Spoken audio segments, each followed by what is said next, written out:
Bienvenidos a un episodio especial del canal de Existen Verdades Absolutas. Como ya saben, este año nos propusimos poder invitar a gente que considero que realmente vale la pena, y el día de hoy estamos acompañados por dos personajes sumamente importantes e interesantes. El primero de ellos es Juan Iván Peña Neder, presidente del Comité Nacional de México Republicano, partido que organización que aspira a convertirse en un partido próximamente para las próximas elecciones. Y por el otro lado tenemos el gusto de tener con nosotros a Pedro Cobo Pulido, director de la Fundación México Republicano, encargado de la formación de los miembros del partido. Estamos en momentos interesantes en México, en el país, y creo que esta conversación nos va a ayudar muchísimo a entender cuál es la dirección y qué movimientos están surgiendo en nuestro país para nosotros poder sumarnos y apoyar a la nueva dirección de este maravilloso estado.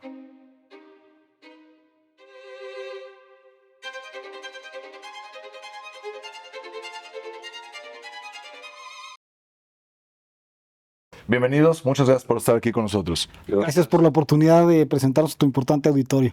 Muchas gracias. Juan Iván, me gustaría preguntarte, se me hace muy interesante de repente otro partido, estoy viendo las noticias y me dicen, va a salir un nuevo partido próximamente, México Republicano. Lo primerito que me llegó a la mente fue, ¿qué necesidad de otro partido? Ya estamos bien, tenemos tantos partidos, ¿por qué uno más? Son dos razones fundamentales. La primera tiene que ver con que el espectro ideológico de México está totalmente recargado hacia la izquierda.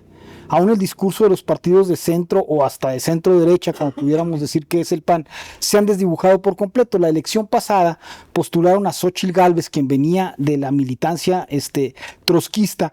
El propio Krill dijo que él era un hombre de izquierda, y Claudio X González, un connotado empresario que apoyó estas campañas, dijo que también era de izquierda. Lo cual quiere decir que la narrativa está totalmente en manos de la izquierda para que fuerzas típicamente de centro derecha o derecha proclamen posiciones de ese espectro. Entonces, cuando tienes una narrativa capturada, estás inercialmente derrotado. No iba Xóchitl Gálvez surgiendo desde el PAN a ganarle a una candidata auténticamente de izquierda como lo era Claudia Sheinbaum. La expresión era débil, la lógica era nula y la capacidad instrumental quedó exhibida. Para nosotros tenemos que recuperar la narrativa. Llevar la narrativa primero a la verdad. Tenemos que decir cosas que no se están diciendo en el debate público. Tenemos que hablar con claridad de qué partes del Estado controla el narco.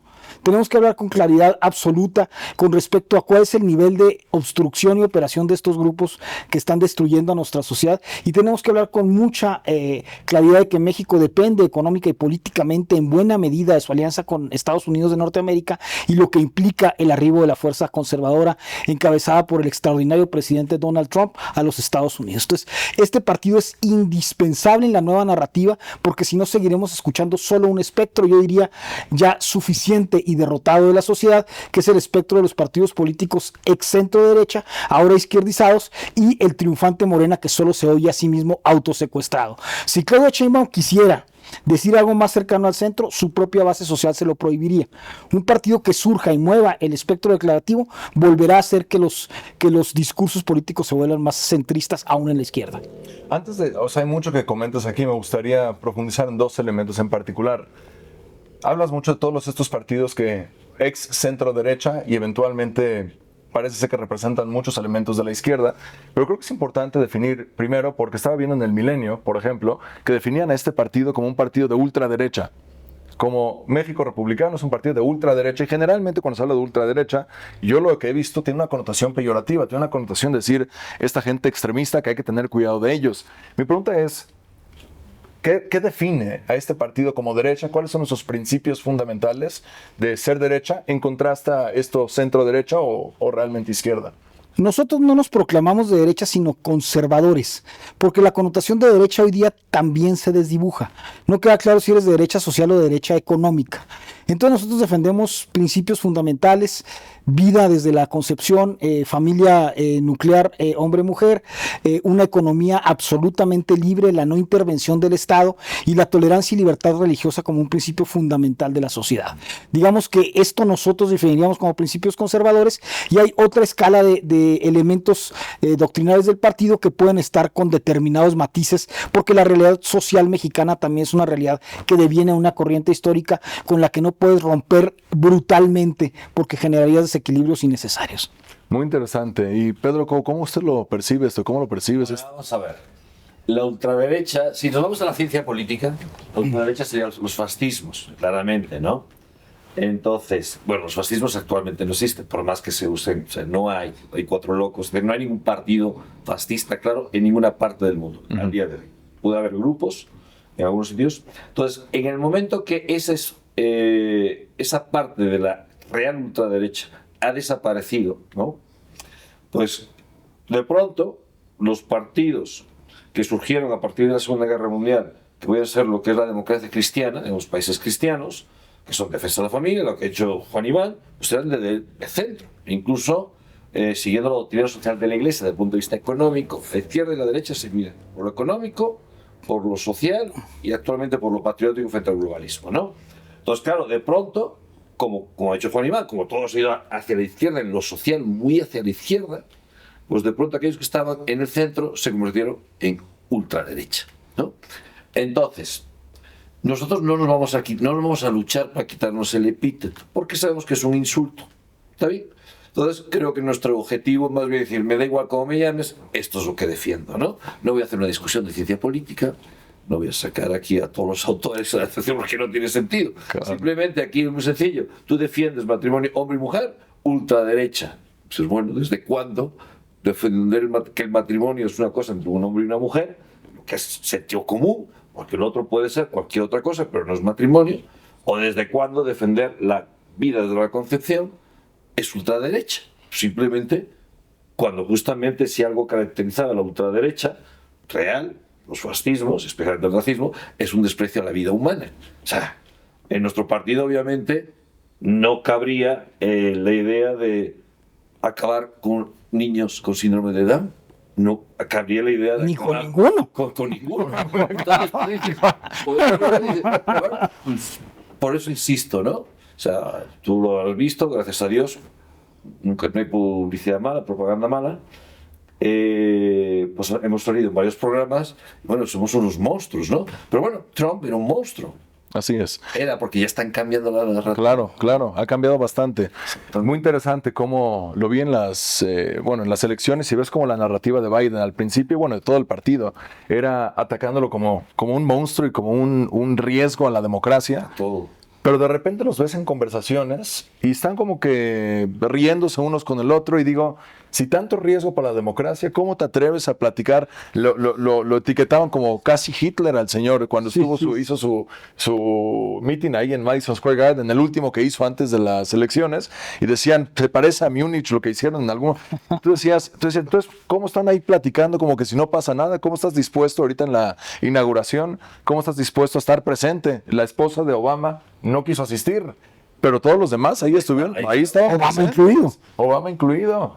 Entonces es interesante esto. Vi un meme que justo toca lo que decías de Elon Musk, que él antes era considerado como alguien que era demócrata y era parte de centro, y a la gente hasta a lo mejor decía centro izquierda, y sacó un meme donde decía cómo la gente, el partido de la izquierda se ha movido tanto, claro, que aunque la derecha se ha mantenido en esos principios básicos, te arrojan automáticamente esta etiqueta de ultraderecha con esta connotación peyorativa, cuando realmente lo único que significa es a lo mejor el valor a la vida, el valor al matrimonio tradicional. Pero fíjate que esa narrativa de oposición también se da en la derecha, porque la derecha también llama a todo lo que no le gusta comunismo. Y tú dices, a ver, el comunismo ya desapareció. El globalismo es algo mucho más complicado, donde el capitalismo es el que maneja la agenda woke.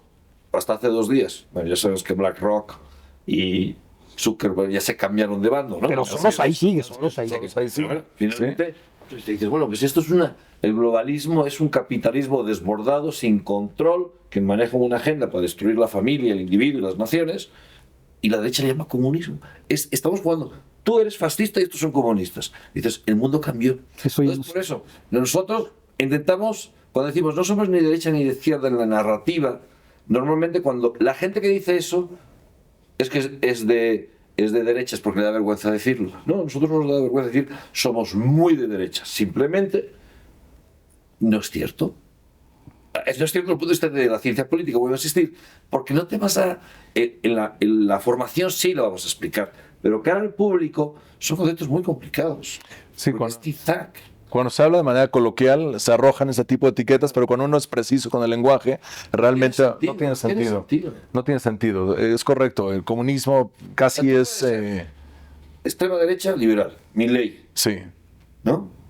Pero puede ser de extrema izquierda y lo social, Gloria Álvarez. claro. Es Claro. liberal. Claro. En lo patriótico puedes estar a mitad, porque puede ser partidario de las grandes corporaciones que quitan poder al Estado, o puede ser nacionalista, que impides mucha migración y demás. Entonces, es un zigzag. Y eso actualmente, ¿quién lo entiende?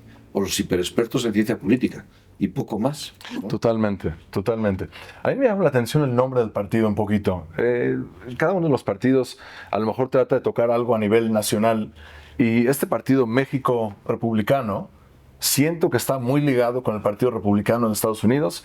En varias ocasiones he escuchado mucho el aprecio y el cariño que se le tiene al presidente Trump. Y más ahora que está con muchas controversias. Acabo de leer en las noticias que ya puso unos aranceles, ya lo decretó.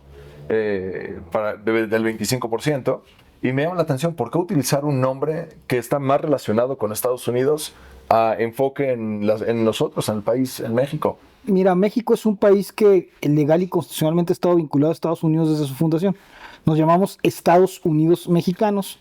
Somos una república federal que creó estados autónomos y una unidad federal, y estamos divididos en 3 poderes.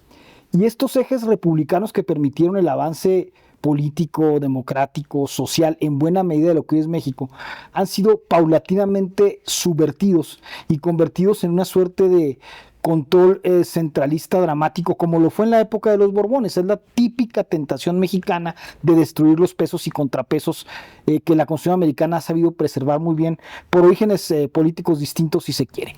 Entonces somos republicanos porque lo somos esencialmente. Queremos una república federal, queremos pesos y contrapesos, queremos que los estados, por ejemplo, designen su presupuesto. No quiero una miscelánea fiscal que le quite a los de Nuevo León para darles a los de Oaxaca. Que los estados superavitarios decidan en qué gastan, porque si se produce la riqueza en el lugar, derecho tienen a que se distribuya en el lugar. Entonces, esta nueva forma de federalismo es una forma muy vieja de republicanismo. Entonces tenemos derecho absoluto a proclamar el nombre.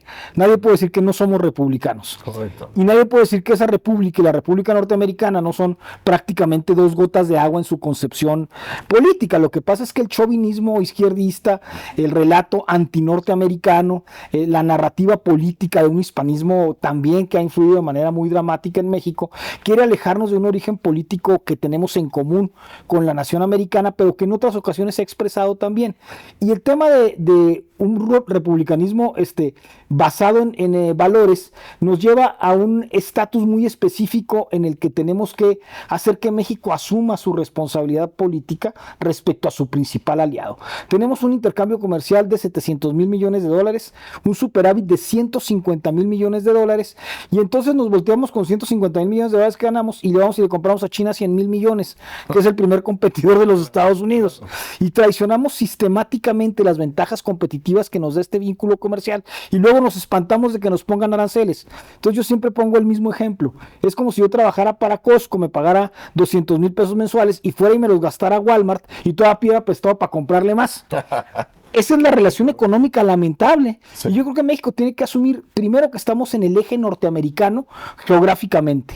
Nosotros somos geográficamente norteamericanos y nuestra vocación de desarrollo y crecimiento en los últimos 50 años se debe a esta alianza que debe profundizarse. Hay 38 millones de mexicanos y descendientes en Estados Unidos y no tenemos ningún senador, mientras que los cubanos son 3 millones y tienen 3. Entonces el partido es un partido binacional. Estamos fomentando cuadros en Estados Unidos de una asociación que se llama igual que nosotros, México Republicano, que ayudó a Trump y que quiere que haya un lobby de mexicoamericanos en Washington para que cambie el balance de la relación y contrario censo. Un segundito, esto es muy interesante. O sea, sí hay un vínculo directo, sí, claro, entre México Republicano y también el apoyo que se buscó para que el presidente Donald Trump sea elegido. Es que tenemos muchos mexicanos con pasaporte azul que votan en los 2 países y por tanto tienen derecho a las 2 militancias. ¿no? Pero además nosotros creemos que esto cada vez se parece más a lo que debe ser un parlamento norteamericano a similitud del parlamento europeo, donde esos mexicanos que puedan ser diputados en Estados Unidos vengan y luego lo sean en México y al revés, para que haya gente que instrumentalmente conozca y se comunique, porque el problema de México es un problema de chilangocentrismo. El chilango no conoce Estados Unidos, tiene una narrativa y una relatoría anti-norteamericana por prejuicios, y no se atreve a declarar la verdad, que tenemos que unificarnos más para garantizar el respeto objetivo a la soberanía. O sea, incrementar tu participación política como lo hace Italia, como lo hace Irlanda, como lo hace Israel de forma maravillosa en Estados Unidos, no significa traicionar a Israel, que hay un lobby judío en Washington, no un lobby israelita, como no significará traicionar a México, que hay un lobby mexicano objetivo en Estados Unidos. Pero el prejuicio nos lo impide y nosotros decimos, no me lo impide nada en la legalidad, no me lo impide nada en el mundo de la realidad de los hechos, entonces ¿por qué me lo voy a autoimpedir por un prejuicio? Exploremos la posibilidad y construyámosla y vamos muy bien. Muy interesante esto. ¿Y qué prosigue para realmente lograr que México Republicano se convierta en un partido oficial? Perdón, voy a hacer un pequeño excurso sobre el tema por qué estamos con Estados Unidos. El conservadurismo mexicano, que nace fundamentalmente con Lucas Salamán, es muy prohispano, ¿no? Cuando empieza la división es prohispano y procatólico frente a los progringos, protestantes. Ahí sí se genera, ¿no?, la formación liberales conservadores, y de los liberales surge la rama posteriormente socialista, ¿no? Y entre la derecha mexicana pues siempre ha sido muy prohispana, muy procatólica, muy pro guadalupana, los cristeros y demás, ¿no? Como es obvio, pues soy español, tengo las dos nacionalidades, española y mexicana, ¿no?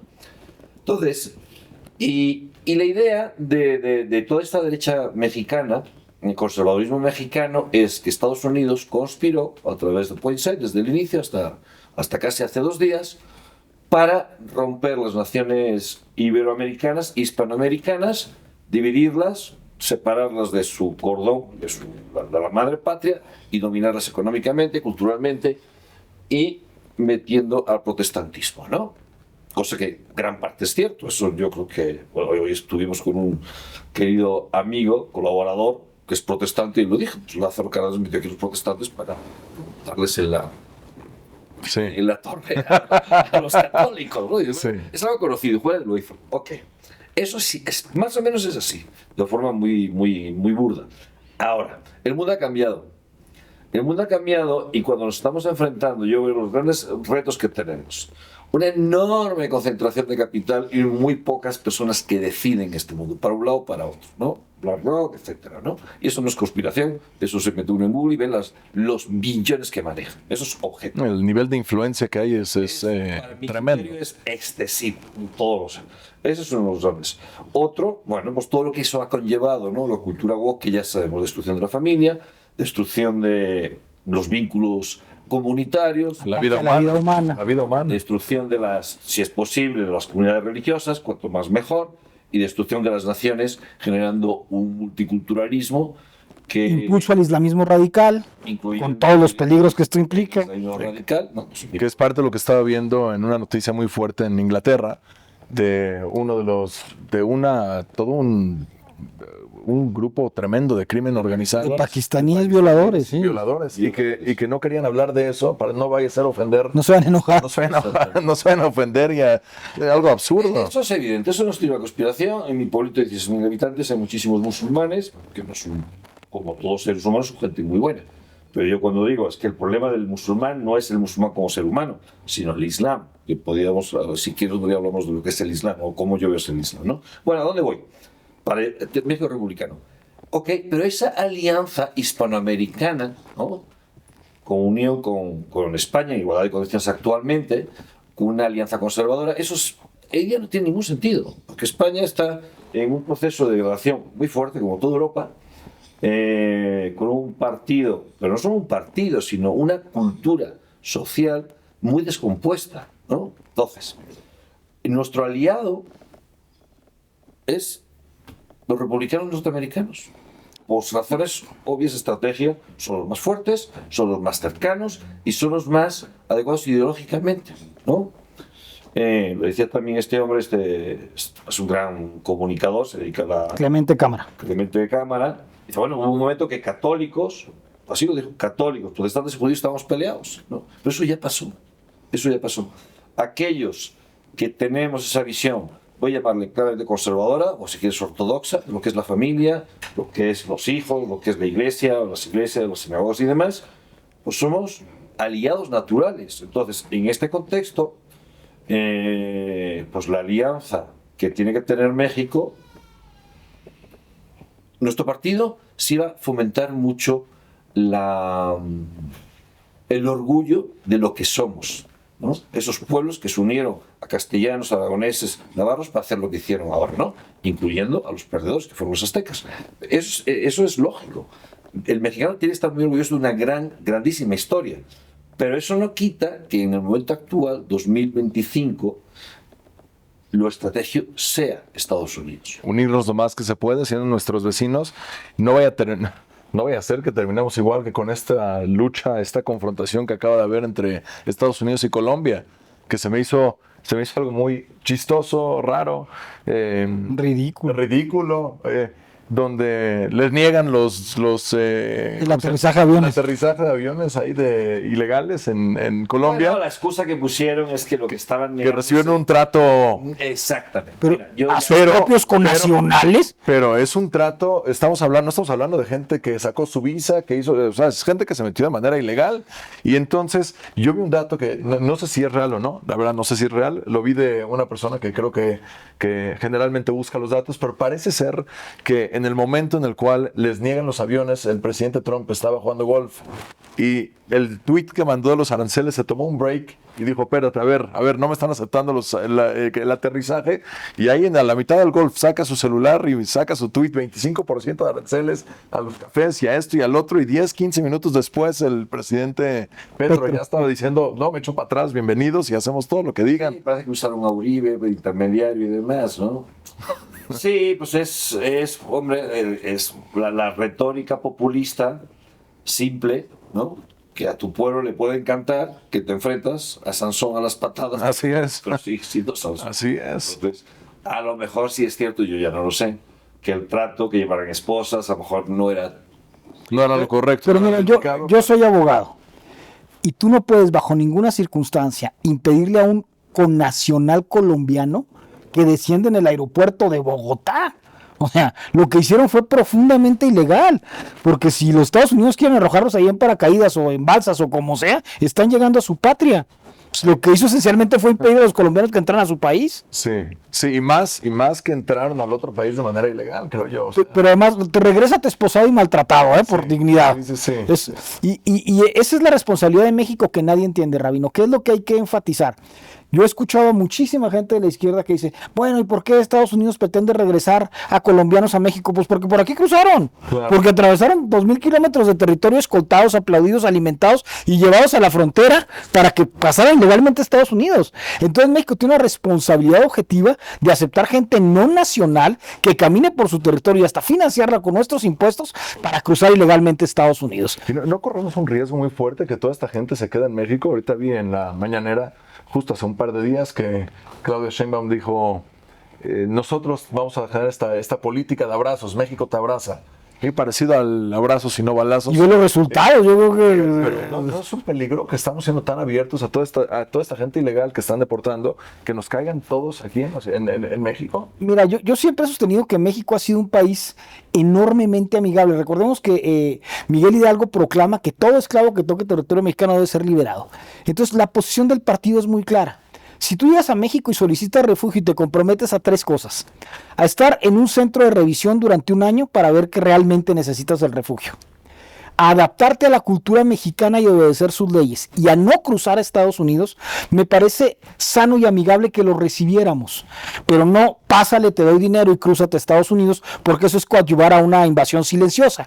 Entonces yo digo, Sí tenemos una vocación distinta a la norteamericana, porque México siempre ha sido refugio de cuanto pueblo ha venido. Aquí hemos abierto los brazos a muchísimos. El pueblo de Israel o muchos judíos de la diáspora llegaron a México y fueron recibidos amablemente, los españoles del refugio, los chilenos y me parece que se vale, que es nuestra vocación natural, a diferencia de norteamericanos, porque pues aquí no sentimos que nos lleguen a saquear porque no somos tan saqueables, ¿no? Pero lo que sí me parece un error dramático es coadyuvar a una invasión a Estados Unidos. Entonces nuestra regla es, ¿quieres solicitar refugio en México? Hazlo. Bienvenido, pero Durante un año cumples con estas condiciones. Y entonces si te volteas con los norteamericanos, oye, ayúdame a mantener estos centros de ubicación para ver que sea gente buena, que no se comprometa, claro, que se integren. No puedes hacerlo de otra manera porque entonces no estás siendo humanitario. Estás poniendo en riesgo a gente que además llega y el narcotráfico la traslada, la somete, la sobaja o la vende como órganos en el camino. Y entonces estás facilitando el narconegocio a los traficantes de carne y eso es muy delicado. Ahora sí, ¿qué viene para este partido? ¿Qué es lo que falta lograr para que realmente el Partido México Republicano sea oficialmente reconocido como un partido? Acabamos de hacer nuestra solicitud, el INE deberá contestarnos si la aceptan o no, teóricamente deben aceptarla. Una vez que el INE nos diga, pueden buscarse partido, hay que hacer 20 asambleas en los estados, queremos ser 25, cada una de 3,000 delegados, queremos llevar 5,000. Y tenemos que afiliar en todo el territorio nacional a 300,000 mexicanos, queremos afiliar 500,000, perdón, en territorio nacional y en Estados Unidos si es el caso, ¿no?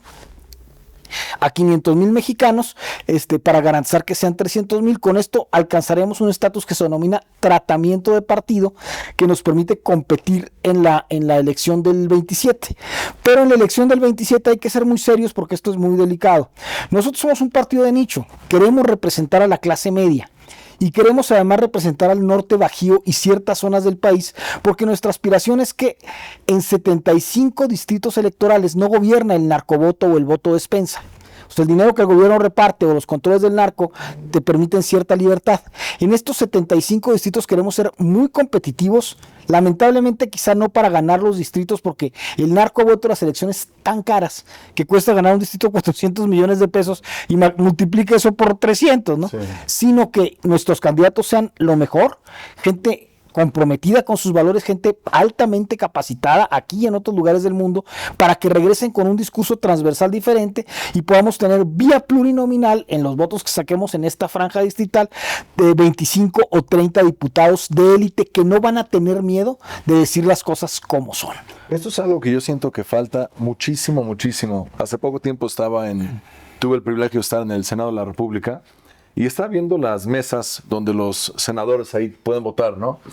Y se me hizo muy curioso que tienes 3 botones, ¿no? Tienes sí voto, no voto y me abstengo. Sí. Y no logro procesar bien eso. El no tener una postura, no lo entiendo bien.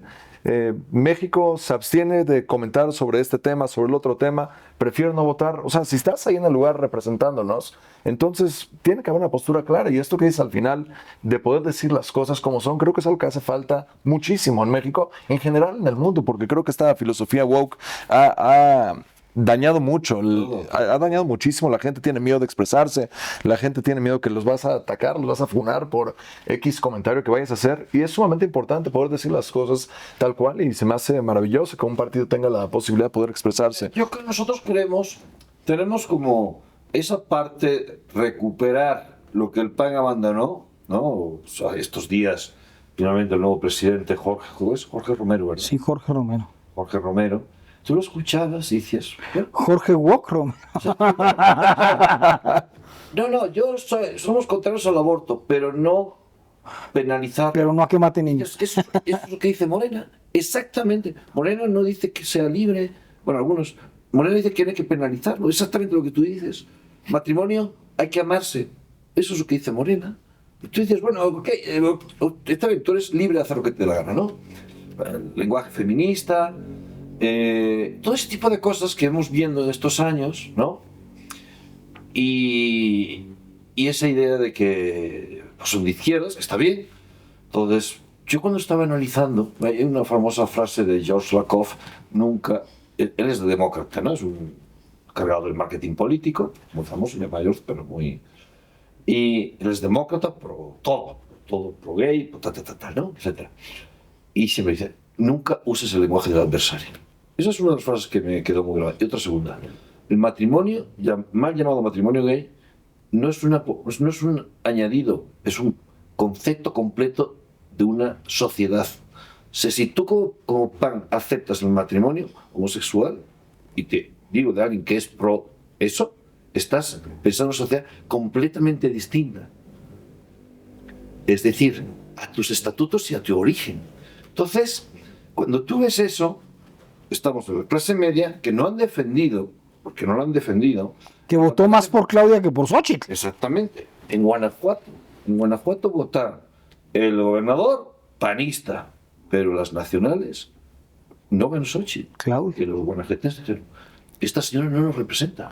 Pero aquí me hace mucho ruido esto, porque hay dos temas que me gustaría considerar. Uno, el hecho que arrasó el partido de Morena no significa que a lo mejor la gente no quiere este tipo de mensaje que vienen a promover. A lo mejor la gente lo que sí quiere es irnos más a un lenguaje a lo mejor mucho más inclusivo, un lenguaje de esta filosofía woke.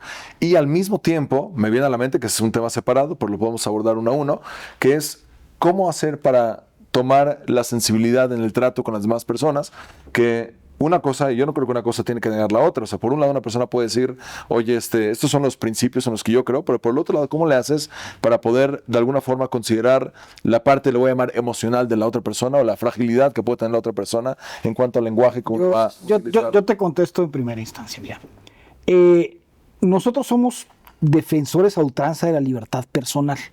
Las relaciones emocionales que cada quien tenga, pues son su asunto.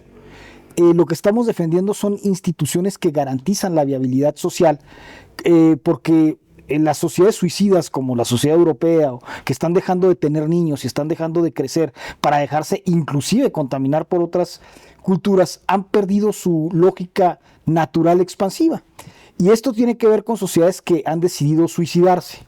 Entonces nosotros queremos que los mexicanos tengan más hijos, no que tengan menos hijos. Y para eso pues necesitas uniones hombre-mujer, nosotros queremos fundamentalmente que independientemente de que alguien pueda tener una relación personal homosexual o lo que sea, no tiene por qué llevarse esto a un consenso innecesario donde todos los derechos ya están otorgados. En México somos altamente conservadores, pero altamente tolerantes. Esto quiere decir que nosotros no tenemos ningún problema con la pareja homosexual de alguien, pero empezamos a tener problemas cuando quieren imponernos una visión del mundo que no se corresponde con la media socialmente aceptada. Entonces, el asunto tiene... que puede dañar el crecimiento de la... No puede, y que daña el crecimiento de la población. Ve los índices de natalidad en México que están decreciendo de manera dramática porque empoderaste a la mujer, cualquier cosa que esto signifique, porque destruiste el eje social del matrimonio hombre-mujer. Discutí yo con un grupo de feministas hace poco, que les decía es que ustedes no nos entienden porque nosotros somos mucho más feministas que ustedes, porque con todo respeto, un útero vale más que 10,000 testículos, porque un útero no puede producir más que un niño cada 9 meses o 2.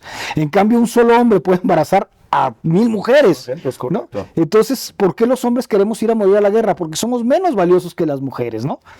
Nosotros entendemos el valor intrínseco de la mujer y por tanto defendemos a la mujer como la garantía de la especie humana. No sé si haya valor más grande para una sociedad. Y esto tiene una lógica biológica indiscutible. Cuando a mí me dicen que porque nosotros suponemos que la mujer no tiene determinadas características para determinadas funciones, decimos, es que no lo decimos nosotros, las mujeres no se dedican a esas profesiones porque su natural es defender la familia, cuidarla, protegerla, y esta es una función mucho más importante que abastecer el hogar, que es lo que le toca al hombre. El hombre es más sustituible que la mujer y la mujer tiene que ser más protegida. No estoy diciendo que tenga que ser acotada o cuidada, sino que por biología tiene que tener un rol que le dio la naturaleza, no el Partido Republicano, pues, ¿no? Entonces, yo creo que ese es el punto medio. Y lo otro es, esta tolerancia mexicana se ha llevado a los hechos siempre. Aquí no hay discriminación activa de nadie, ¿no? Hay que forzarla para creerla, pues, ¿no? O sea, yo nunca he escuchado una historia de nadie, de ninguna religión o de ningún color de piel que haya dicho, fui activamente discriminado en México por A o por B, porque somos una sociedad de origen mestizo y porque somos una sociedad que ha respetado profundamente las creencias de las personas. Entonces, un partido conservador en México es un partido defensor de la tolerancia, pero una cosa es que defiendas la tolerancia y otra muy distinta, que pierdas lo que permite la viabilidad de la nación. Es el límite que estamos defendiendo. Es un tema, no sé, a mí se me hace complicado un poquito porque me toca interactuar en diversos espacios y a veces platico con mi esposa y bueno, siempre platico con mi esposa. Yo esperaría. Una vez cada 2 meses. Una vez tenemos una junta mensual donde nos vemos, sí. Pero platicamos de un tema en particular y le platico cómo percibe ella el tema de que la gente la etiquete como que se dedica a los niños y a la crianza. A Dios gracias. Y mi esposa feliz me dice, no entiendo ni la problemática. Y me dice, yo no sé qué otro superpoder puede haber que generar vida internamente, que traer vida al mundo. Oiga, esa es nuestra posición. Pero ahí va. Entonces de repente voy a otros círculos y me doy cuenta que no, que la gente está, no sé ni cómo expresar, pero la gente se está ofendida del concepto de tener este superpoder que mi esposa lo ve clarísimo. Y entonces empieza a surgirte esta duda de decir, espérate, entonces, ¿y ahora cómo navego estas diferentes grupos? Es que con la verdad no se negocia. O sea, el problema es que yo puedo decir ahorita que soy un canguro y tratar de convencerlos de que lo soy y decir que aquí puedo cargar un bebé y no, pero ¿cómo es que no soy un marsupial, soy un ser humano? Claro. Entonces, la verdad no es negociable. Si tú partes de la verdad y en base a la verdad generas tolerancia, porque dices, bueno, hay mujeres que deciden trabajar, deciden dedicarse a actividades específicas, etcétera, etcétera, etcétera, y no las limitas, pero tampoco les generas un mito de estímulo, sino que las llevas a la realidad, la sociedad mantiene sus referentes. Pero si tú generas que minorías fantásticas empiecen a creer verdades inventadas, pues vas a terminar siendo canguro. Entonces, ¿qué es lo que queremos? ¿Tener una sociedad que se desarrolle en base a realidades o fantasías de minorías impuestas? Pero mira, hay una famosa frase de Chesterton que dice, dicen que la mujer que obedece a su marido es una esclava y la que obedece a su jefe está libre. Y la mujer no sufre. Pero yo no conozco mujeres que obedezcan a los maridos, siempre es al revés. Va un poquito más allá, ¿no? Dices, o sea, tú imagínate, yo te voy a decir, yo tengo 2 hotelitos, ¿no? Las recamareras. Si yo le digo a la recamarera, oye, yo te pago lo mismo y te quedas en tu casa, ¿cuántas cosas que me va a decir que no? Pues, el 100%, claro, me quedo con mis hijos. ¿Por qué estás trabajando aquí? Pues porque en mi familia no es suficiente. Entonces, tenemos un sistema. Yo no digo, yo estoy en contra de que las mujeres trabajen fuera, pero en los primeros 10, 12 años, ¿no?, de los críos, es obvio que la mujer es insustituible. La mujer es insustituible en el hogar. A la mujer hay que pagarle por ser madre, pues es que... Exactamente, entonces... A veces le platico a alguien, la primera vez que mi esposa me corrigió y se me hizo una corrección muy bien hecha. Me habían preguntado a mí, oye, ¿qué hace tu Digas lo esposa? contrario, Rabino. Y le dije, me preguntaba, ¿qué se dedica tu esposa? Le dije, es ama de casa. Y mi esposa me dijo, oye, como que lo dijiste como que si es poco trabajo eso. Y es un trabajo. El gran trabajo, bueno. Quédate al frente de la casa. Me ha tocado de vez en cuando estar... Me amparo. Es tremendo el trabajo. Un trabajo de 2 turnos. Sí, así es. Así es. Y ahorita tenemos un bebito y todo lo que... El tema es que, y ahí han tenido la culpa, tanto el marxismo, desde Engels, su famoso escrito sobre la familia, y el capitalismo, ¿no? Que hemos hecho una sociedad donde se valora mucho el consumo, el hedonismo y el empoderamiento, como habla Juan Iván, ¿no? Entonces, y se ha olvidado que la producción está hecha para el hogar. El hogar es el fin, porque es el lugar donde nos desarrollamos, donde somos queridos por lo que somos, no por lo que tenemos o por lo que aportamos. Y, usando Aristóteles, estamos hechos para el ocio. El negocio es el no ocio, y el no ocio es para mantener el ocio. Bueno, el ocio es un poquito más complicado, pero bueno. Claro. El hogar es donde tú descansas, ¿no? Entonces es lógico que lo mejor de la sociedad, porque yo no sé la tradición judía, pero yo creo que es la misma, lo último que hace Dios es la mujer. Y va de menor a mayor. Así es. Entonces, tú dices, bueno, es que eso es simbólico. Bueno, no sé si es real o tal, pero bueno, como simbólico dices, lo mejor de la sociedad es la mujer. Precisamente como es lo mejor que tiene un ser humano, que es el hogar, la que tiene que estar en la cabeza es ella.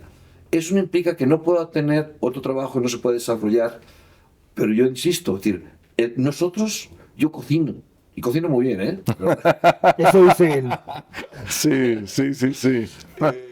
Y a mí me gusta. Deberíamos haberlo hecho así como Hay que hacerlo. A ver, El caso de Pedro. vamos a Aquí comercial, Rincón vamos a Conservador. comercial y ahorita retomamos. Hice una fabada extraordinaria.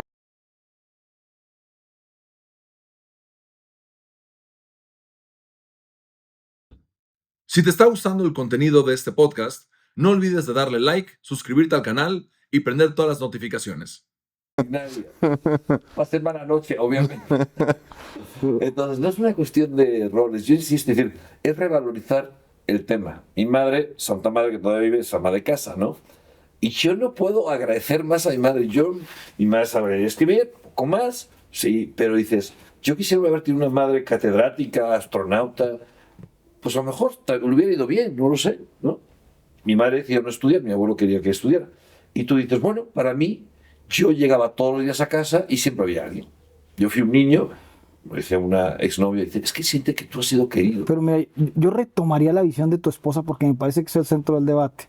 Más allá de que funcionalmente las madres nos sirvan en casa, me parece que el tema es que la mayor realización de la mujer está en la maternidad. Sí, ¿No? O sea, mi bisabuela, mi abuela y mi mamá trabajaron, fueron maestras. Y decía mi papá que eran madres extendidas, porque ya no nomás atendían los de la casa, sino que además Claro. en la escuela se dedicaban y todo. Sí, claro, Entonces, claro.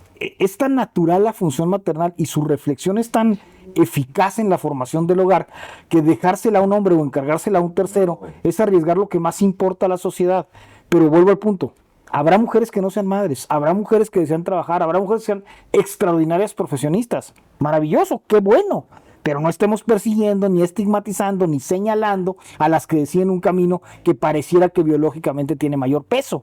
Porque si la regla no es que lo natural prevalece, nos convertimos en antinaturales y entonces se extingue la especie. Yo vi una frase que me gusta muchísimo y creo que también habla mucho de este péndulo, cómo va a veces con estos movimientos que de repente a un extremo y a otro extremo. Y decía, cuando peleas en contra de la realidad siempre gana. Claro. La realidad siempre gana. Entonces, es muy interesante. Vi un tuit también de Elon Musk donde decía, desde hace 4.000, 5.000 años, sí. dos géneros. Desde el 2015 al 2024... 70 y tantos, 63, ¿no? Y 2025 otra vez dos, así lo puso. Y se me hizo algo muy curioso que requirió de una orden ejecutiva por parte del presidente para decir, de ahora en adelante reconocemos solamente... Chesterton llegará un día que tendremos que desenvainar la espada para decir que el pasto es verde. Qué triste eso. Pero nosotros creemos una cosa mucho más trascendente y resolutoria en materia política, que es que los problemas económicos de México no son axiológicos, no tienen que ver con los valores. El mexicano medio está bastante bien orientado en su cadena de valores. Nos parece que los problemas son profundamente económicos y que los regímenes de la partidocracia, pagando votos de despensa a gente que mantienen pobre, controlan un modelo electoral naturalmente pervertido. Entonces nuestra tesis es, si hay clase media fuerte, si hay mercado interno fuerte, si distribuimos de una manera eficaz el exceso de ingreso y si convertimos a México en una potencia productiva, como perfectamente puede serlo, competitiva y eficazmente aliada a los Estados Unidos, y dejamos de darle a China todo el dinero que ganamos con Estados Unidos, podemos ser un país que lo demás se va a resolver solo. ¿Por qué? Porque el hombre mexicano, si gana bien, te garantizo que mantendrá el estatus de las mujeres en un estatus de desarrollo de mayor normalidad. Si la mujer siente que en su casa no hay problemas económicos, probablemente abandone la lógica laboral y regrese a la lógica del hogar y a tener hijos. Entonces nos parece que el ataque fundamental en México de esta corrosión social tiene que ver con la economía. Por eso el partido tiene un programa económico que tiene mucho sentido para poder reorientar todo el modelo que está pervertido por una oligarquía de todos los partidos y de los grandes empresarios, esto hay que decirlo con todas sus letras, que lo que buscan es que acumulan capitales excedentes de manera dramática, pauperizan a la sociedad, mantienen salarios ridículos y entonces son votos baratos para quien sea que esté en el poder. Lo empezó el PRI, se le dio al PAN, quien lo asumió muy cómodamente. Yo por eso digo, el PAN no puede ser un partido que haya jamás defendido a la clase media, porque utilizó este modelo del voto de despensa y oligárquico para mantenerse en el poder. Y bueno, López Obrador es la cúspide natural del modelo con otro elemento crítico. López Obrador, creo que hizo bien al equilibrar el modelo de pobreza y al repartir más dinero público entre la gente que no tenía, porque México lo necesitaba en ese momento, porque al final del sexenio de Peña Nieto, si hubiera ganado Mid, hubiera habido un alzamiento social. Y el país estaba prácticamente derruido. Entonces esta parte del equilibrio social es atribuible a Morena y qué bueno que lo sea. El problema es que descubrió el tema de seguridad de manera absoluta. Y ahora tienes una leyenda extendida en Estados Unidos que dice que México es culpable del tráfico de fentanilo. En buena medida es cierto, pero hay una decisión no de Trump, no lo pueden negociar con el presidente, sino de la clase electoral norteamericana y de la clase política que considera que México es un narcoestado. Y esto sí es un riesgo, porque ese mismo rubor tuvieron sobre las armas químicas y Hussein. Resultó que no había armas químicas, pero se dieron cuenta cuando ya habían tomado Irak. Claro. Entonces yo creo que tenemos que entender el momento del país, entender que un partido como el nuestro es indispensable en la nueva retórica, que el PRI y el PAN ya no tienen cabida, y que si Morena va a sobrevivir, que yo creo que tiene fuerza para sobrevivir, tiene que alejarse del modelo del narcoestado para convertirse en defensor de un modelo social que México lo sigue necesitando. Yo ahí veo dos temas interesantes. Uno es, ¿ven una distinción cualitativa entre el PAN, el PRI y el partido de Morena? Porque siento que están, siento que lo están relacionando bastante en el sentido de que no representa necesariamente un partido de estos valores conservadores, de estos valores tradicionales, y así es, o sea, realmente el PAN, el PRI son bastante similares a partidos como el partido de Morena. Sí, bueno, lo ha dicho Juan Iván, ¿no? Entonces, lo que se llama la Zeitgeist, el espíritu de los tiempos, ¿no? Se impulsó de forma muy fuerte, especialmente tras la caída del muro, porque mientras el muro existía y había dos modelos, pues en general en Estados Unidos, por lo menos, ¿no? Que es el gran difusor de ideas, se difundió una idea de libre empresa, ¿no? A partir de los 60, la revolución del 68, sí entra toda una corriente, como tú bien sabes, pues, que viene de la escuela de Frankfurt, ¿no? Es una mezcla de marxismo y freudianismo, y yo creo que también de liberalismo y de hedonismo. Ahí se mezclan, es un tutus revolutum. Pues cuando se termina el muro, pues ya acabamos en Fukuyama, la democracia liberal para todos. El fin de la historia. El fin de la historia. Cosa que sabemos que no es cierta, ¿no? Entonces, todo ese tipo de ideas, que son una mezcla de todo, llegó a una visión de que había que ser compasivo y había que reconocer nuestras miserias a lo largo de la historia, ¿no? Y bueno, ya sabes, la teoría de la interseccionalidad. Entonces, o sea, arriba están los anglosajones, sí, blancos, los judíos. Sí. Después en Estados Unidos un poquito más abajo los católicos y vas bajando, ¿no? Aunque antes no estábamos así, antes se va modificando, o sea. Pero esperemos que no baje mucho, porque la historia es muy complicada. Bueno, y al final la última es en Uganda, que está prohibida la homosexualidad, una trans negrita, ¿no? Y entonces hay que revertir, entonces agarrar estos y ponerlos, equilibrar este mundo, ¿no? Entonces, claro, toda esa corriente de misericordia y de culpabilidad y de igualdad y de justicia, que es un proceso muy largo, en los países católicos pues, se entra bastante bien en la visión de lo que es la Iglesia Católica acerca de los pobres. En Estados Unidos, pues la visión de los demócratas, también hay que decir que los católicos tradicionalmente votaron a los demócratas y los más pobres. Entonces hizo un tutum revolutum, ¿no? Se lanza, domina la prensa, ¿no? Hollywood, ¿no? Que es el gran difusor de estas ideas.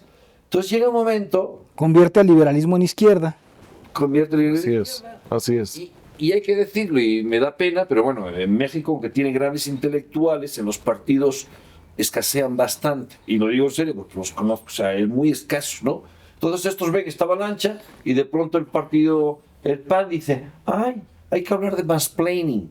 ¿Por qué? Pues porque por ahí está. Entonces hay que ser modernos y hay que hablar. Y porque Soros distribuía dinero a los gobiernos, digo, también hay que decirlo, ¿no? Pues adoptaban agendas que eran totalmente ajenas. Yo quiero preguntarte cuál discriminación había en el sur de Tlaxcala contra, ¿no? Donde no hay transexuales, ¿cómo los discriminaban? ¿No? Tomé un curso de política electoral en el PAN y veo un módulo dedicado al género. Antes de la pandemia, y dije, ¿estos tipos de dónde vienen? ¿No? Sí. Pero rápidamente, yo ya no sé si fue Soros, Yo creo que más que solo es la imbecilidad, ¿no? Cuando tú no tienes ideas, como no tienes claro lo que eres, y esto es lo que está de moda, y es Estás dispuesto a, como camaleón, irte... porque, mira, fíjate, hace poco leí un artículo muy bueno. Yo soy un tipo que se llama, no me acuerdo cómo se llama, tiene un apodo, pero escribió un artículo muy bueno sobre el wokismo femenino, ¿no? Lo femenino tiende a la misericordia y a la compasión, ¿no? Y lo masculino pues tiende a la exigencia y a lo concreto, ¿no? Entonces, por eso Dios nos hizo hombre y mujer, porque son las dos partes, ¿no? Pues el padre es el que exige más y la madre es la que se compadece, o etcétera, ¿no? Entonces, claro, cuando tú te pones a ver la sociedad solamente con la misericordia, lo que pasa es que acabas sacando a los criminales de la cárcel, ¿no?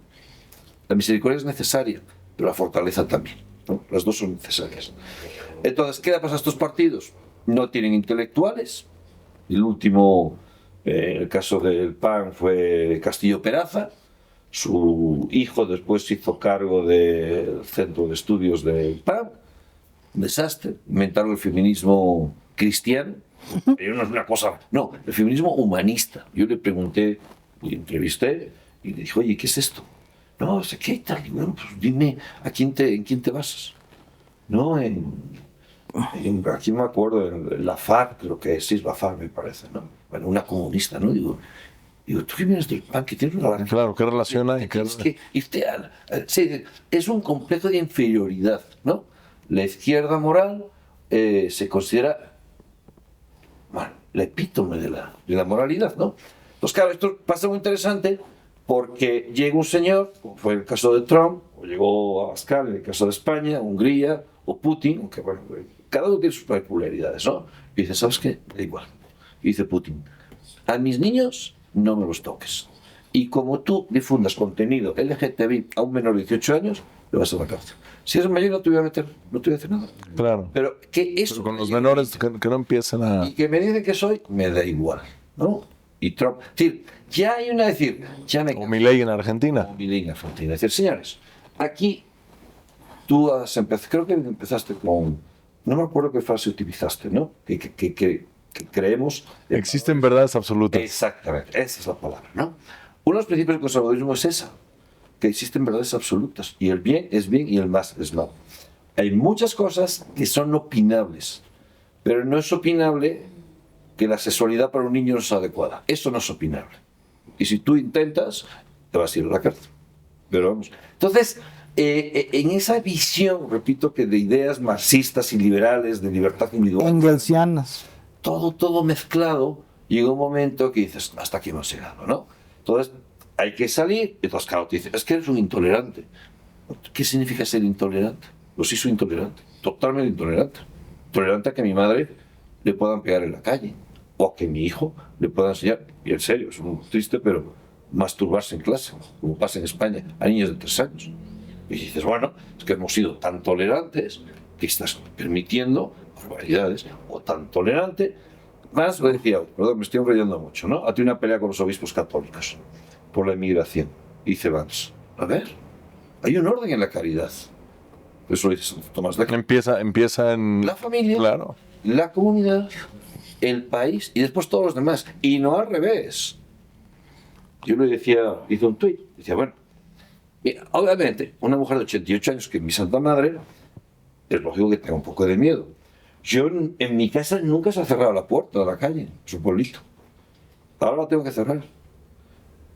Lo que voy a decir es totalmente políticamente correcto, ¿no? Pero bueno, yo digo, es un anciano, ¿no? Hay que entenderlo. Dice, Pedro, cierra la puerta que hay mucho negro y mucho moro. Sí. Digo, sí, mamá. Tú dices, bueno, sí, o que está exagerando, pues una mujer está. Pero tú dices, está exagerando, sí. Pero aquí la pregunta es, evidentemente, cuando hay emigración descontrolada, hay mucha más delincuencia. Eso es un hecho. Eso no significa que ni todos los moritos, que se lo digo con cariño, no como insulto, y que todos los negros, mucho menos, sean delincuentes. Pero obviamente, en toda esa riada, pues son gente joven, la delincuencia aumenta, eso es lógico, ¿no? Y eso tiene que ver antes con uno de los 3 puntos que decía Juan Iván, que se necesita, para poder aceptar a la gente en tu país, sí necesitas que el segundo paso era que se aculturen, que sean parte, que lo asimilen para que realmente puedan representar la parte de lo que Y nosotros puedan queremos. convivir. Correcto. Y que no se mantengan como... Ve a los haitianos en Tijuana. Pero mira, vamos al tema de la tolerancia de Morena. O sea, ¿realmente hay que darles abrazos en lugar de balazos? O sea, realmente tenemos que llegar al límite de suponer que el criminal decidido a hacerle daño a la sociedad, de quitar la vida, de destruir, de cobrar derecho de piso, de mutar del narcotráfico al crimen controlador de zonas, ¿es adecuado? O sea, ¿cuál es el límite de la defensa del Estado? Y esta tolerancia o intolerancia de la que hablaba Pedro, yo no entro en el debate porque a mí me parece que los políticos tenemos que garantizar un discurso muy sencillo. Mi primera responsabilidad, y para eso ofrezco una alternativa, es garantizar que tú estés bien. Y no puedo decir que hay políticas del bienestar cuando sales a la calle y te matan. Estaba yo con 22 generales de división en el Club de Industriales y decía, si yo salgo aquí a la calle, me matan. Aquí de esta reunión donde está el ejército mexicano representado, no pasa nada. Porque en este país no hay ninguna garantía respecto a cualquier narco de tercera que te pueda matar. Y esa es la consecuencia a ultranza de una tolerancia mal entendida. O sea, el Estado y los políticos tenemos obligaciones que estamos desatendiendo por intereses, por confundir lo que está bien con lo que me conviene. Y tenemos que distinguir lo que está bien de lo que me conviene coyunturalmente, porque al final del día el interés particular, cuando es en el político, destruye su objetivo profundo, que es la defensa de los intereses de la sociedad. Entonces, la sociedad mexicana no está siendo defendida. Y la falta de defensa de la sociedad mexicana la vemos todos los días. ¿Por qué? Porque el papá que tolera todo y permite que todo suceda en la casa, termina por ser rehén de los hijos. Entonces tiene que haber un orden jerárquico adecuado y los políticos tenemos que decirlo. Si por eso nos van a adjetivar de fascistas, pues como dice Pedro, bienvenido el adjetivo, aunque en realidad en el fondo no hay más que algo tan elemental como cuál es mi función. O sea, si el político no asume su función y su responsabilidad y se vende a los intereses más bajos y putrefactos, el país va a terminar hecho trizas. Por eso yo lo decía con mucha gente que me ha criticado, que me parece que Netanyahu, por ejemplo, hace bien cuando ataca de manera contundente a un grupo criminal que le mata gente. A lo mejor se exceden algunos mecanismos que le pueden tener responsabilidad posterior, pero el mensaje que tienes que mandar es ley y orden. Y eso no quiere decir que la represión per sí sirva, ni que no te genere otras consecuencias. Pero cuando los límites ya están tan rebasados que lo único que tienes es muerte, destrucción, control y pérdida del Estado, pues entonces tienes que poner orden. Entonces no puedes hacer un omelette sin quebrar algunos huevos. México necesita volver al orden y ese orden lo tiene que imponer el Estado. Estaba viendo en una entrevista con el presidente de El Salvador, Bukele, y él decía que lo estaban atacando de cómo ser una persona que no valora los derechos humanos y que cómo puede ser que se metían a tantos criminales a la cárcel y el trato que les daba. Y él decía, no entiendo, me dices que ahí los trate con mucho respeto y dignidad, lo que tú quieras, pero a toda la gente inocente que sufre de ellos, a ellos me olvido de ellos. Y creo que tiene que ver mucho con esto. O sea, una persona tiene que tener sus prioridades bastante claras y tratar las cosas como son y con la contundencia y la fuerza que se necesita para poder traer un poquito de orden con estas jerarquías necesarias. Yo lo vivo con mis hijos, pero en general así es. Creo yo que un papá que se identifica como amigo de sus hijos perdió todo el tipo de relación que tendría que ser. Un papá no es amigo de sus hijos. Es papá. Un papá es papá. Y vi un dato muy curioso, que tengo que procesarlo todavía. Como rabino también tengo que procesarlo. Pero en la Torah está varias veces la frase de amar al prójimo y ama a la persona extraña, al que no conoces. Pero nunca dice que ames a los papás. Y estaba escuchando de una persona, dice honrar, respetar, temer. Pero no dice amar. No dice amar a los papás, mínimo en el amor es de los padres hacia los hijos. De los padres a los hijos, sí. Algo sí hay, ¿no? Hay algo con respecto a que no, pero es respeto. Pero respeto. Y no decía que claro que una relación sana tiene que haber amor, es obvio que tiene que haber amor, pero no lo define el amor, lo define mucho más el respeto, lo define mucho más el honor, porque para poder transmitir esos valores de generación en generación requieres de otro tipo de dinámica para asegurarte que esa estructura es lo suficientemente sana y receptible para ese tipo de valores, que se me hace algo interesante. Igual lo tengo que procesar, ¿no? El amor hippie no ha definido nunca el judeocristianismo. O sea, yo creo que hay un un error de concepción cuando amar solamente es noble. No, amar también implica firmeza. Así es. O sea, Así es. yo te amo cuando te protejo, yo te amo cuando te educo, yo te amo cuando te corrijo, porque es. estoy evitándote un mal ulterior. Así es. Pero más cuando es mi obligación como padre o más cuando es mi obligación como jefe de Estado. O sea, tú no puedes con una fórmula unívoca resolver los problemas de sociedades complejas. Y lo que menos puedes hacer es perder tu rol central de padre o de presidente de la República para tomar decisiones que tengan costos, porque para eso te contratas. Correcto. Entonces, yo creo que en México estamos tan perdidos y tan tergiversados en esta visión excesivamente condescendiente, que ya perdimos el referente de Estado y ya perdimos el control del Estado sobre regiones completas del país, y ahora los narcotraficantes, lo decía yo con el tema de el narcogobernador Rocha.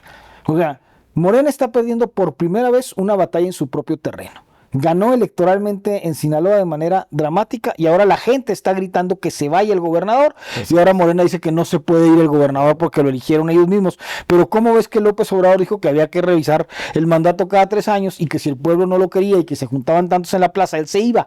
¿Por qué esta regla que impuso el propio López Obrador no es aplicable a Rocha? ¿Qué está pasando en la perversión del Estado? Que ahora te llevan a que un narcogobernador, porque los medios de izquierda siempre dicen, ¿cómo puedes probar que es narcogobernador? No puedo ni mi obligación, yo no soy Ministerio Público, pero el 80% de mis amigos de Sinaloa dicen que lo es. Claro. Y si el río suena, pues es que agua lleva, ¿no? Así es. ¿Por qué no cae el narcogobernador? Ya no es importante. Lo que es importante es que una plaza mayoritariamente morenista hoy grita contra su narcogobernante. Y me parece que ahí empieza a variar la ecuación política de la izquierda tolerante a la derecha o al conservadurismo de ley y orden. En Estados Unidos hay un chiste dicen, ¿qué define a un republicano o quién es un republicano? Y dicen, es un demócrata que lo asaltaron. ¿Sí? Así dicen. Y entonces se topa con la realidad y ni modo, pues tienen que lidiar con eso. A mí me gustaría terminar con una pregunta en particular que obviamente a mí en lo personal me afecta bastante. Yo soy mexicano, nacido en la Ciudad de México y valoro muchísimo, estoy sumamente agradecido por el maravilloso país que tenemos y es algo muy especial y creo que tenemos un potencial tremendo en México. Al mismo tiempo, soy rabino, soy de la comunidad judía. Y entonces cosas que pasan en el mundo también influyen en mí por la parte de identidad judía, la parte religiosa. Entonces hay todo este tema que está pasando en Israel, que llevan más de 480 días en Israel con toda esta guerra que hubo con Hamas, con esta organización terrorista. Y tengo dos preguntas en particular que claramente podríamos echarnos otro episodio completo acerca de estos temas, pero nada más para cerrar, me gustaría abordar 2 temas en particular. Uno de ellos es la respuesta que ha sido muy criticada por parte del mundo en general de la defensa que tuvo Netanyahu en cuanto a este ataque del 7 de octubre del 2023, perdón. Y la pregunta es, ¿qué piensan ustedes si fue realmente, hay un podcast que se llama Uncensored de Piers Morgan, y él dice, está de acuerdo que se tenían que defender porque entraron miles de terroristas y asesinaron a más de 1000 personas y violaron y ni hablar todo lo que sucedió en ese momento. Pero dice él siempre pregunta, what's the proportionate response? ¿Qué es la respuesta, la reacción que tenían que tener de manera en proporción a lo que sucedió? Y es la primera parte que me llama la atención es, ¿qué piensan ustedes si realmente la respuesta o que ha tenido Netanyahu hasta ahora ha sido de manera correcta o, si no, cuál debería de haber sido en caso de un tipo de ataque de ese tipo? Primero te digo cuál fue la posición del partido en ese momento. Nosotros publicamos un comunicado donde decíamos que el Estado de Israel tiene derecho a defenderse, porque además entender Israel e entender el conflicto palestino es profundo y complicado, no es transmisible en términos tan simples como quién tiene la razón y cuál es la proporcionalidad. Porque yo siempre he dicho, Israel es un portaaviones norteamericano en medio de un mar islámico. Entonces tienes 300 millones de musulmanes alrededor y una nación que no alcanza a ser los 6 millones que pretende defender un modelo de democracia occidental en medio de reinos atávicos que nos han traído todos los problemas que estamos viendo en Occidente. Uh-huh. Entonces todos aquellos que defienden y toleran al islamismo en Occidente, me parece que deben de aplicar la misma lógica y exigir la defensa del Estado de Israel como una ínsula occidental en ese mar islámico complicado. Entonces nosotros dijimos, tiene derecho a la legítima defensa, pero también dijimos y decimos ahora, más allá de la proporcionalidad, porque pues, ¿cuál es la proporción de 300 millones contra 6? ¿Qué tanto daño puedes hacer o no? ¿Y qué implicó además Hezbollah, el eje Irán, etcétera? Todas estas variables que también estaban representadas en Hamas. Más allá de eso, es cuál es el criterio político que debió haber aplicado Netanyahu para no provocar reacciones que después pongan en riesgo al propio pueblo de Israel, que es un debate que en Israel mismo se está llevando a cabo. Yo creo que un político tiene la obligación de ser contundente, pero también de aplicar la prudencia cuando esto pueda implicar una reacción que sobrepase su objetivo, que el objetivo obvio de Netanyahu es defender a su pueblo. El problema es que una sobreexposición contra Hamas, como lo hizo, despierta pasiones mucho más profundas que pueden traer desequilibrios y consecuencias que solo alimentan un conflicto eterno.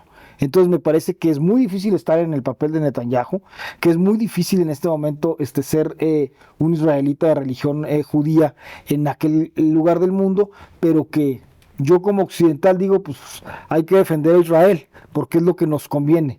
Que Israel va a pagar el pato también me parece muy riesgoso y creo que es esa sociedad y nadie más, ni tú como judío mexicano, ni nadie, sino los israelitas que tengan derecho a opinar, los que tienen que resolver este asunto porque en realidad está peliagudo el tema, ¿no? Uf, tremendo. Y aquel que es el experto que te conteste, porque yo ya me robé el micrófono. platícame, ¿cómo ves tú este balance en... No, sí, yo creo que claramente hay desproporción. O sea, digo, no hace falta saber el número de víctimas, pero cuando tú ves la ciudad, pues está claro. No, o sea, no hay proporción. O sea, no. Puede haber argumentaciones que seguramente son reales, que se esconden en los hospitales, que de acuerdo. Y entonces, ¿cuál es la alternativa? Empezamos. Si quieres, también platicamos de ese tema. Mira, yo no me creo que el gobierno israelí tardará 8 horas en responder. No me lo creo. Así es. ¿Pues por qué? Porque Israel es muy pequeño, ¿no? O sea, Y nunca ha pasado algo así. esto es muy sencillo. Llegan los de Hamas, ¿cuánto hay? Desde la valla hasta 3, 4 kilómetros, 5 kilómetros, los frenas y ya no pueden, ya no se... O sea, no... O sea, ¿tú crees que hubo mano negra tolerante para que el ataque? Es que no es creíble. O sea, es la frontera más segura del mundo. Ahí no pasa un mosquito. ¿Y 8 horas. Llegaron y se los llevaron. ¿Y cuál era la intención? En caso de serlo, ¿cuál sería esta intención? Pues, lo que estamos viendo. ¿Y cuál es el propósito de lo que estamos viendo? Trump anunció que sería bueno, pero eso sería un poco muy largo, porque a lo mejor los que me están escuchando piensan que estoy defendiendo a Hamas, que en mi vida yo defendería a Hamas muchísimo. Jamás defendería jamás. Jamás lo defendería a Hamas. Y ¿Sí lo ves como una organización terrorista o...? sí, claramente. Es más, bueno, si podíamos hablar, es que Si no lo corremos del partido. Trump dijo que había que llevar a los gazenses o Gazatíes. gazatíes a Egipto y Jordania. Yo estoy de acuerdo con eso. Yo también. Y a los palestinos, eres un nazi. Y que Israel pague territorio sobre los territorios nuevos, ¿no? Es un lío, o sea, es un lío. No se va a resolver. Es una mezcla, hay 1000 problemas, tú conoces muy bien, además los ultraortodoxos se quieren quedar en Cisjordania, eso impide que haya un Estado, es decir, está todo mezclado, ¿no? Entonces, a mí siempre me preguntan, como me dedico mucho tiempo, he escrito muchos artículos y un libro sobre el tema, ¿con quién estás? Y yo le pregunto, dime en qué momento. Y a partir de ahí te diré, porque, o sea, ¿quién es el culpable? O sea, ahí se han matado de lo lindo las dos partes. Gente muy buena, que yo admiro mucho, Martin Buber, por ejemplo, uno de mis autores favoritos, pero claro, lo que propuso Martin Buber no se hizo, ¿no? Y se hizo otra cosa que yo creo que no se hizo bien. Y cuando no haces bien una cosa, pues... Pero bueno, entonces empezaremos allí con pero bueno, volviendo al tema, ¿cuál sería el objetivo?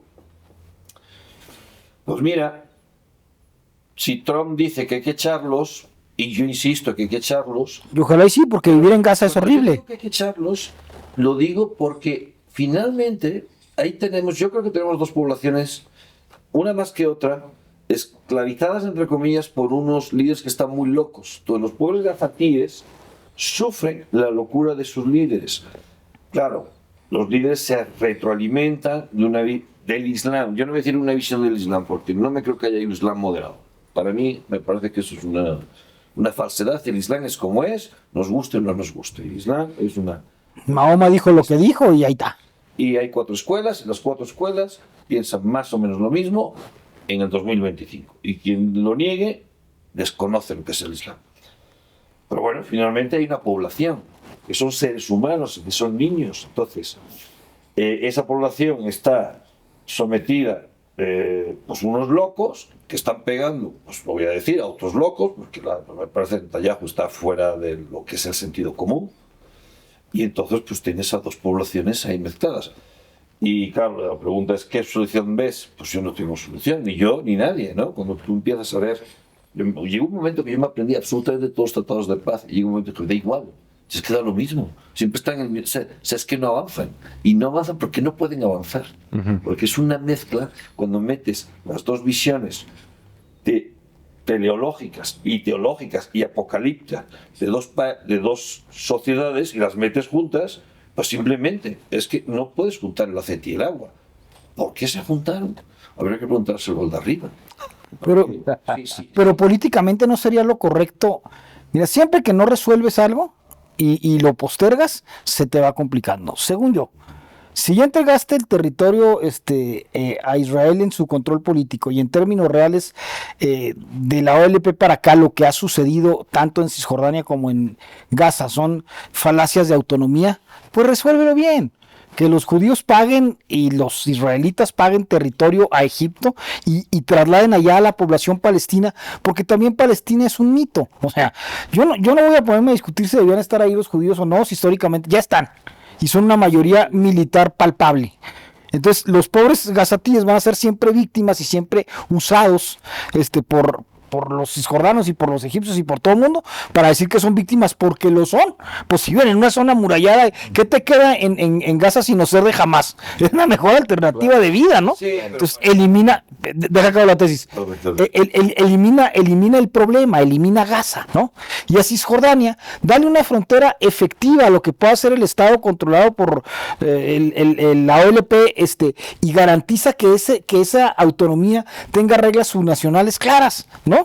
Porque mientras no hagas eso, el problema va a crecer y entonces tú permites que lo usen los Likud, lo usen los liberales, todo el mundo usa el problema para el momento electoral que sigue. Y no se vale con vidas humanas hacer eso. Pero están jugando porque desde el principio el acuerdo fue malo. Entonces yo creo, elimina Gaza y resuélvelo territorialmente fuera de Palestina. Garantiza proporcionalmente lo que debe hacer la Palestina y blíndala y dale garantías subnacionales y acótala, porque tú no puedes en Israel tener un Estado islámico al interior porque el riesgo es enorme. Y a mí toda la discusión religiosa me parece que sí debe haber esta mezquita donde está, porque ya está ahí, dale garantías a que se mantenga, vigila el muro y permite que los cristianos continúen. Va mucho más pragmático. O sea, resuélvelo prácticamente. Para no meterte en teología, porque esa no la vamos a resolver más que Dios. No, pero es que si dejarle la solución no ha funcionado. Teológico no entiende ese problema, porque el problema es teológico. Por más que digan que es de terreno. Pues no, a lo mejor no lo entiendo, pero lo resuelvo. A lo mejor. Pero es mucho más factible tratar de buscar una solución concreta que meternos a un debate. Al nudo gordiano, pues córtalo. Yo siempre que digo a la gente, inténtenlo. Y es lo que estás tratando de hacer, pero no, al parecer no funciona. Que no puede. Porque viene mucho más de raíz esto. Finalmente, porque tienes 2 pueblos profundamente religiosos, porque los judíos menos, como tú bien sabes, profundamente religiosos, y eso no se trata de un trozo de tierra, porque hay tierra en todo el mundo. O sea, no es un problema de tierra, es un problema de una tierra concreta que, ¿dónde? Nació Adán, ¿dónde? Abraham iba a sacrificar a Isaac o a Ismael. Bueno, pero también crucificaron a nuestro Señor y no vamos a hacer una cruzada para eso, ¿no? Bueno, o sea, yo no estoy de acuerdo en eso. Estamos aquí en México. Que controle su fe. No.